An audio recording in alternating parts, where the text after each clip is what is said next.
Hey guys, I'm back with round 6 from the US Amateur Team West. In round 6, we were one of 4 teams tied for the lead with 4.5 out of 5 match points. So 4 wins and 1 match draw. So the team we played in the previous round, they were relegated to board 2 and they were facing another team with 4.5 points. And we were facing, I believe, one of the teams representing the Berkeley Chess School. They sent a number of strong teams. Actually, the team we played in the morning round 5, the penultimate round, I believe they were also a Berkeley Chess School team. So definitely some tough competition. I was playing on board 1 against FIDE Master Ezra Chambers, who's quite a nice kid. I actually know him through Bay Area Chess because he's attended our classes there before. And yeah, so I had white in this game. I played d4, knight f6, c4, and he goes for c5. I had a little bit of time to prepare for this game, and I mainly just checked his repertoire. I saw that he played the Benoni occasionally, among other things, so I wasn't quite exactly sure what to expect, so I didn't really prepare anything too deeply. But I figured if he goes for the Benoni, I'll happily play the position. So knight c3, takes, d6, e4, g6. And here I went for, I think, my pet line against the Benoni, knight ge2. I'm quite familiar with the system, and I think it's one of the best ways for white to play, so I felt very comfortable here. The main point is to put the knight on g3, where it nicely defends the e4 pawn. Then the bishop will go to e2. White will castle. And at some point, white can choose to play either f3 or even f4, based on how aggressive we need to play the position. And yeah, I really like this approach. I have a lot of experience here, mainly because I can also get a very similar position against the King's Indian. Because against the King's Indian, I'm often playing the Samish variation with f3, castles, and knight ge2. Then when black goes c5, d5, and e6, which is one of the main responses, white plays knight g3, and we basically get the exact same structure where white is already committed to f3, which is not ideal, but still totally doable for white. So I basically reached this kind of structure from two different lines, and I have a lot of experience there. I also play the position from black's point of view as well, being a King's Indian player. So yeah, I can't say I was too uncomfortable with the opening that took place in the game. So bishop g7, knight g3, castles, bishop e2, and here black goes for b6, which I think is quite reasonable. I would guess that it's probably not the most critical way for black to play the position. More common is to at some point throw in a6, a4, h5, to try and harass the knight with h4. White usually goes bishop g5, let's say knight d7, castles, and then black tries to go like rook e8, queen c7, rook b8, typical Benoni moves, and I think in most cases reaches a very playable position. At least this is what I'm more used to. I think b6 definitely is very playable, so I decided to castle, bishop a6. And here I was basically on my own. I didn't really have this position prepared beforehand. So I was trying to figure out what to do. I definitely thought about just playing f3 and kind of transposing to a Samish type position. But in my experience in these positions, white often, if we can get an f4 and then play for the e5 break, we're really doing well. So I was just trying to play it a little bit more ambitiously. After some time, I came up with developing the bishop to g5, which I think is quite interesting. The point is that I'm kind of provoking black to play h6, and if black played h6 here, I would probably drop back to e3. And then in the future, I don't think it's helpful that black's pawn is now on h6, and I think it kind of weakens the g6 pawn a little bit, and this pawn can end up being a target. So I think this is kind of a useful inclusion for the position for white. So black takes on e2, queen takes e2, and then goes knight d7, so he kind of ignores the bishop on g5. But now I play f4.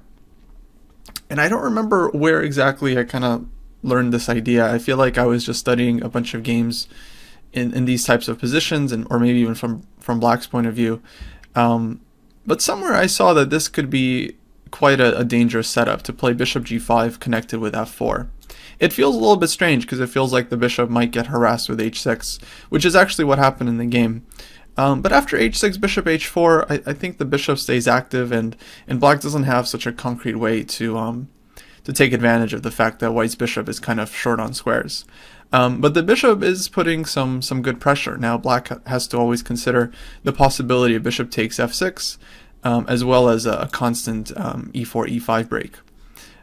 So I felt like this was definitely quite a reasonable choice, and Stockfish actually agrees. It thinks that white definitely has good chances for a big advantage here. So black goes rook e8, which I think is definitely quite logical, and he's stopping the e5 break for the moment. And here I went into a bit of a think, because I figured I have to figure out a plan for the next few moves. This is one of those positions where it looks nice for white, and white has the space, but if white dilly-dallies for a move or two, then black starts getting the queenside counterplay going with a6 and b5, and very easily white can end up seriously worse. So I knew I had to be really precise here. I don't think I played in the best way. Analyzing afterwards, I think rook a e1 is probably just the direct and best move for white. And the plan, as I was thinking about during the game, is to put the queen on f3 and then eventually break with e5. Either to break or to sacrifice the pawn, as in d takes e5, then white follows up with f5 and gets some strategic bind on the position, usually after trading on f6, so our bishop doesn't get trapped in with g5. So for instance, if black goes like a6, white plays queen f3, b5, I think white can already either take on f6 first and then push e5, or push e5 first, de5, and then take on f6, and see how black wants to recapture here. Because if they take with the knight, then we're actually totally okay to just play f takes e5, and this looks terrible for black because white's pawns are well defended, and the f7 pawn is just hanging, so black's position looks to be collapsing. So if black plays bishop takes f6, then white can play for the positional sacrifice. And actually during the game I was evaluating something like this, and I really wasn't sure objectively about how well white is doing here. I had seen a lot of these positions because I made a full course for Chess University on positional sacrifices, with a whole video dedicated to the e4 e5 break, where white plays e5, d takes e5, and f5. And I remember looking at positions very similar to this, where white does this specifically against knight and darks for bishop, and I felt like white was always getting a big advantage there, but I wasn't quite sure how big, or whether white can really break through. But this is not a super ambiguous case. I think actually white is just doing extremely well in this position. Basically the g knight is going to sit on e4, eventually we're going to push d6, and then the second knight can come to d5, and white is just getting a ton of pressure on the king side. A lot of these positions, the Stockfish just laughs and says it's something like +3. So white really just has like an overwhelming advantage and is breaking through. And here it feels quite useful that we were able to provoke this move h6, because black's king side definitely feels a little flimsier. So this definitely would have been the best and straightforward approach, just to go for rook a1, queen f3, and e5 as quickly as possible. And I think white just has a big advantage in these lines. So that's definitely what I should have done. Instead I started with the move a4, which I felt like was just going to be a useful move in the position anyway. But it actually just gives black, I think, more chances for quicker counterplay, because now black goes a6, and in many positions he can just play b5 as a strict pawn sacrifice, like Benko Gambit style, but creating a lot of play on the queen side. That said, I still think white is doing well here. So now I play rook a e1. I figure, okay, the rook needs to be on the square to try and push e5 through. He goes queen c7. And I don't think I can play e5 right away, because he just has too many pieces on this square. And I realize I need to get my queen out of the way. I thought about queen f3, but eventually I decided on the move queen to d2. Somehow I had a feeling that the queen would be well placed here. In some lines maybe it will be extraing the h6 pawn, and that might be useful to have this pawn under the queen's sight. I also felt like it was just out of the way, like away from the rook on e8, and the main reason I wanted it on the d file was actually for something that we see in the game, that when white can push e5, d takes e5, the queen is supporting the d6 advance, which might be very powerful. So now black goes c4, which I think was definitely a good move, because otherwise white was actually ready to push e5 and then after take to push d6. So after c4 this becomes impossible, because if we play e5 takes, I think taking here first would be most accurate. So if knight takes e5, then the knight on f6 is just hanging and white wins a piece, so rook takes e5 is kind of critical. And then the idea would be to push d6, and if black did not have the queen c5 move here, or queen c5 check, and had to move to one of these two squares, then white takes on e5 and takes on f6 and wins a piece. So c4 is basically the only move to prevent the c5 advance, because black gets this queen c5 resource in the key line.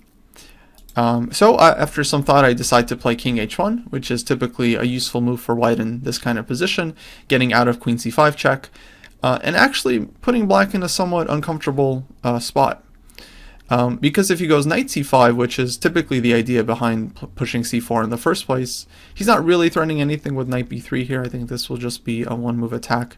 But e5 is actually just working for white quite nicely. The point being, if he takes, and rook takes, in addition to bishop takes f6, of course I also just have d6, and I'm winning the rook on e5. So he can't play knight c5 in view of white getting the e5 break in, and this is actually something I was discussing with him after the game. It's like, in many of these positions, white isn't really threatening to push e5 through, but black has to keep all of his forces kind of defending the square and protecting against this break.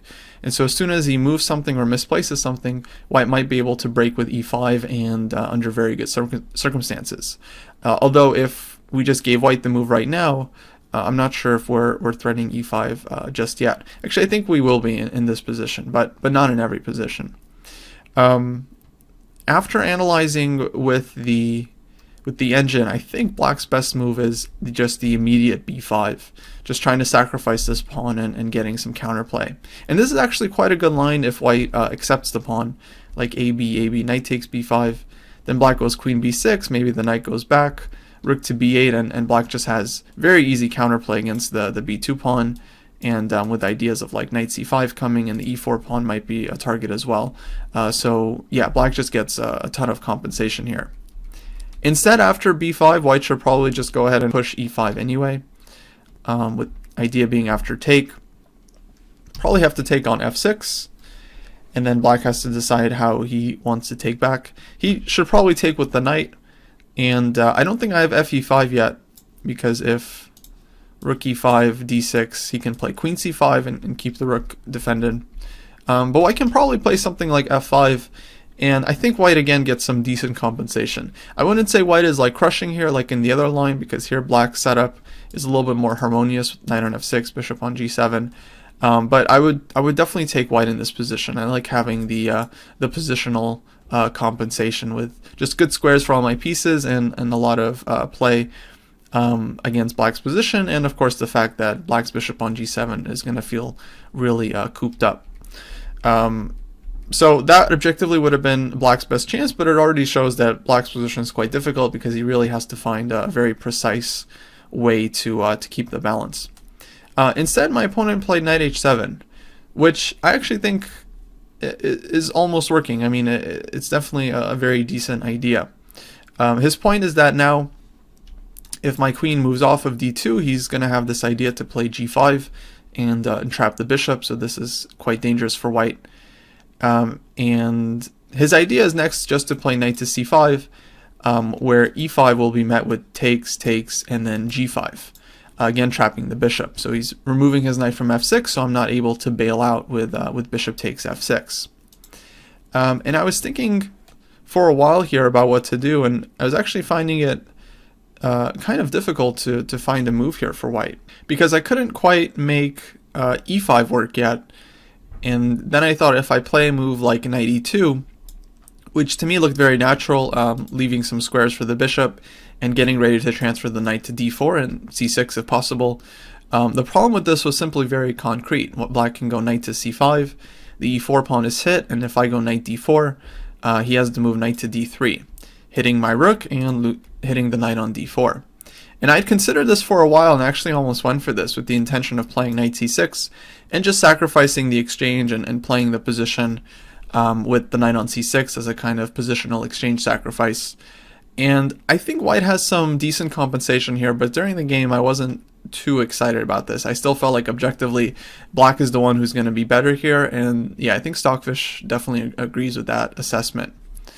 So I was really taking my time here because I couldn't understand how to avoid, falling worse, because my best option so far was to go into a position where I'm down in exchange for no pawn and just some somewhat vague compensation, just having a little bit more space. Eventually I started looking at the break e5 again, because after d takes e5 I noticed that maybe I had some ideas to push d6, and when the queen moves away to get knight d5 and maybe even knight e7 check. And the more I looked at these lines, the more I liked them for white. I didn't see a clear way for black to counter there or get some decent play. And in all the lines I calculated, it looked like white was at least winning an exchange in many lines and getting a very strong pawn on d6. So eventually I figured I either do this and I take a risk, but otherwise I'm just ending up worse here. So if I don't play e5, I really just don't have anything in the position. So finally I pushed, and I don't think black has a huge choice other than to take, because otherwise one of my knights will come to e4, or I'll push e6 and just break through this way. So d takes e5 and d6. Then after some thought, my opponent ends up going queen c6, which I think was probably not the best square for the queen.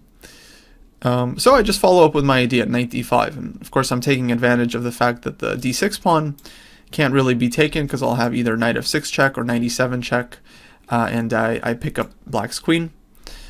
So, but otherwise knight e7 check is actually a pretty serious threat.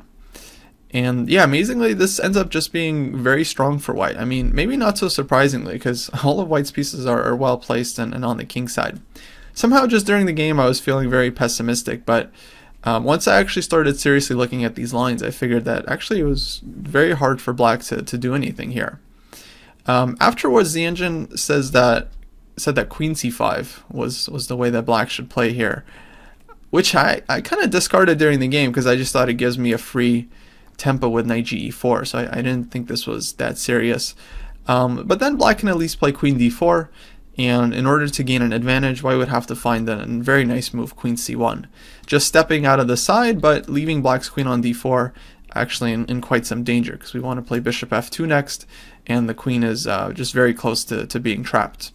If black goes ef4, then we take with the rook, and this lines the rook up against the queen and introduces the threat of knight f6 check, which will win the queen. So the engine gives only like +1 for white here, and there are some lines where black can give the queen and maybe be surviving, but okay, clearly white is just doing very well here, and already black has to play like an absolute 3200 engine just to survive. So I was somewhat surprised to find out after the game that this e5 and d6 break, this was actually the best way to play in the position, and in fact the only way to play, not to, I think, fall worse for white. But it turns out to be a really strong idea, and this idea with knight d5 is just very difficult for black to meet. If he goes something like bishop f8, I don't remember if I calculated this during the game, but white has the move bishop e7, which is a nice resource, just securing this bishop on e7, and if black takes, white takes with the knight, and black is going to have to give up the exchange, and the position is going to be collapsing. So eventually he plays e takes f4. I don't think this was the best way to play here, but black's position is already difficult, so it's hard to blame him. And yeah, it's actually, I think, definitely a good moment to pause the video and try to figure out what white should play. We could go with the immediate knight e7 check and force black to give up the exchange and then have to play this position. But I actually realized it was stronger to simply trade rooks first, because then black is left without a defender of the back rank. So now after knight e7 takes, he doesn't have this nice rook to blockade on e8 with. And yeah, this turns out to be just totally decisive for white, because I'm wanting to promote, and black is just not in time to set up a blockade, and definitely not in time to take this knight on g3. So once we reached this position, he played queen e6. I was also expecting maybe something like knight f6, in which case I was very much looking forward to just trading on f6, finally saving my bishop and avoid getting it trapped. He has to take with the knight to keep the pawn from promoting. Then I can finally take back on f4. And I evaluated this position as winning for white, because the e7 pawn is very much alive, and black can blockade it, but he really can't round it up. So white is just going to build up slowly with rook e1, knight e4, and I should be able to win with the extra exchange. So yeah, here I started to feel extremely good about my position. He ends up going queen e6, and I think there are a few ways for white to convert, but I ended up finding a really technical way to do it. So I start with rook d1, hitting his knight on d7. I could have also played rook e1, which was kind of my first choice, but then I wasn't sure exactly about bishop e5, and I didn't quite see how to break through. Because if rook e5, queen takes e5, I have to be careful not to take, because this allows queen e1 and I lose the game. So I start with rook d1 because he can't move this knight from d7, because then I'll play queen d8 check and he loses a piece. Or I might be able to just promote the queen. So I forced the second knight to come into f6, and I could take here, but it actually ends up just stronger to play rook e1. Hitting the queen and then threatening to promote. Now I was expecting queen c6, where if I promote, then knight takes c8, rook takes c8, he has knight f8, and I actually didn't see a good move for me here, because my knight on g3 is hanging and my rook is now hanging, and I didn't see a way to defend both or create some threat. And if I lose my knight on g3, then black will be down in exchange, but we'll have a lot of pawns for it, and so it will be very, very unclear and far from a winning position for white. So I wasn't going to do that. Instead, I was likely just going to trade on f6 and play queen takes f4. And I think the position is very similar to the one we saw before, where I have this exchange and the pawn on e7, which should be enough to break through and win the game. Though objectively, that probably was the best way for black to go. Instead, after rook e1, he goes knight to e5. And I guess this is an ambitious move because he really wants to take on e7. And I spent a lot of time here because I figured I probably have a forced win, and I really wanted to just be as accurate as I could to find it. Of course, I didn't want to mess this final game up. So I think, yeah, this would actually be a good time to pause the video and treat this as a calculation exercise, white to play and win.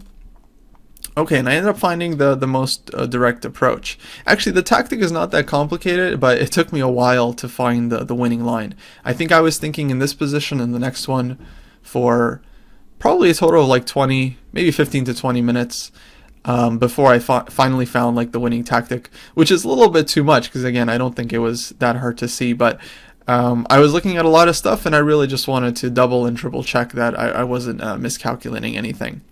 Okay, so I start with queen d8 check, king to h7, and one of the moves I was really interested in is this move knight e4, which does win, but white has to be pretty precise here. So I'm just trying to deflect the knight away from the promotion square, so if knight takes e4, then I can queen, and black doesn't have any knight f2 checks or anything like that. The move I wasn't sure about is this move f3, where it feels like maybe black can get some counterplay with f takes g2 and queen g4 check. Indeed, black does get some counterplay, but after like bishop takes f6, takes check, he just doesn't get enough. Actually, I saw this line during the game that he has queen f3 check, king g1, and basically black's ideas run out and white should be winning. But I just wasn't quite sure, and it's like 4 or 5 moves ahead that I had to visualize. And of course, if I miss some key idea, I might end up allowing a perpetual check or even worse. So I was taking my time trying to figure this one out. Then in this position, I started looking for more options. The main line I should mention I was looking at is that bishop takes f6, bishop takes f6, and promoting, which does win for white, but we still have to be precise here. So actually, an easy one that I missed, my teammates pointed out to me after the game, was bishop takes d8, queen takes d8, f takes g3, and then the key move queen c7. And so without this move, then black would have some real compensation for the exchange, but with this move, black doesn't have f6, and the knight on e5 is just lost. And so white is winning here. During the game, I was actually mostly evaluating the endgame after queen takes e6, f takes e6, rook takes e5, f takes g3, and rook takes e6. And I figured this should be very close to winning for white, but I wasn't 100% sure, and I really didn't want to go for something unless I was very convinced that it was winning. Eventually, I did enough calculation in this position to figure out that I think white is doing quite well. I figured black would have to play a move like b5, otherwise rook d6 and rook c6 would come. And then I think after this move rook d6, white is winning.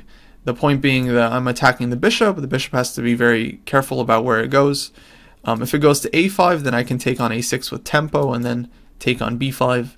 And if it goes to g5, then I was thinking I would play a5 here. And when I take on a6, I keep a very strong passed a pawn. So I was pretty sure this was winning as well for white, but again, because it was such a deep calculation, I was spending a lot of time trying to figure out, how close to a win is it. Then I took a second look at the position, and I finally realized what I had been missing all along. And that was after bishop takes f6, bishop takes f6, I can actually start with rook takes e5. And this makes all the difference in the world. So now if bishop takes e5, then of course we just promote, and white ends up with an extra queen. But if queen takes e5, the main point is that after promotion, the queen on e5 is only defended by the bishop, whereas on e6 it would be defended by the pawn. So now after bishop takes d8, we just take on e5, and white ends up with an extra queen. It's also important, of course, that black's queen does not have a good check on the back rank, otherwise this could be a disaster for white. And any move like queen takes b2, trying to threaten checkmate with the queen under attack, is just met with simple queen g8 mate and game over. So yeah, after like maybe I think 10 minutes thinking in this position and finally playing queen d8 check, because I figured I should probably start with this move no matter what, king h7, then another like 5-10 minutes thinking in this position, I finally realized I actually just have a very simple combination to promote the pawn with takes and rook takes e5. So I played this, he thought for a little bit, and ended up resigning in this position because he simply has no tries anymore. And yeah, that was the end of the game. So yeah, I was really happy with this game. I definitely didn't play 100% accurately, because out of the opening, starting with this move a4, I think was really helping black in this position. Had I gone for just the immediate like rook a e1, queen f3, and e5, I think white is just doing really well right off the bat. But I was happy that I did choose this good setup, and when the time came, I managed to find the strike with e5. Like I think I timed the break quite well, and I was able to find the key ideas with knight d5 and knight e7 check to actually just totally refute black's position. So yeah, I was definitely happy with this game, and finishing my tournament with 5 wins after that first round disaster definitely felt very, very nice, because it totally erased the first game. And my rating, I think, even ended up improving after the event, which I think was miraculous. The team ended up winning this match, I think, just by the closest margin, 2.5, 1.5. And the team that we drew in the morning round in round 5, they also won their match. So both of us ended up with 5.5 out of 6 match points. Then it basically just came down to the tie breaks. Which I think are similar tie breaks to the ones that they use in the actual Olympiad, where they take your score against all the teams you played, and I think they multiply it against how that team did in the tournament. And essentially, if you did well against teams that performed well, you have better tie breaks. And so the tie breaks were super close. Going into the last round, we had a small lead, I think like 4 or 5 points in those tie breaks. Then in the last round, a bunch of teams either did better or did worse than before, and so it was just totally up in the air. But we ended up winning the first place, the title, by a margin of 2 tiebreak points. It was like 71 to 69 in the end. So it was like super close. I mean, we were definitely very lucky to win it in the end, especially considering how the tournament started for the team and us almost drawing our first match. So yeah, it was a total turnaround and very, very exciting finish. So it was, yeah, great, happy ending. We'll be playing the national championship, which takes place online sometime later this year against the winners of the East, the North, and the South tournaments as well.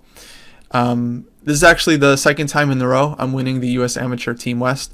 Last year I won it with a different set of players, but I should say that it wasn't a fully legitimate win because we ended up finishing only with 5-1, but with the key match being overturned as a result of a later appeal and forfeit of the championship team. Anyways, the whole thing, but we ended up winning that one 6-0, but it definitely wasn't as legitimate a victory as this one, where we played all of our games and ended up on top of the standings at the end of the tournament. All right, I'm going to wrap up this series here. It was definitely a very interesting tournament for me to start off with really embarrassing loss and then having to come back and fight my way to actually having a good event. So yeah, it was a really interesting experience for me, and I'm quite happy with how I handled that earlier defeat. Well, thanks so much for everyone that's been tuning into the channel so far and leaving friendly comments. Definitely appreciate the support, and it definitely pushes me to do more videos in the future. With that, I'll sign off, and I'll catch you guys next one. Take care.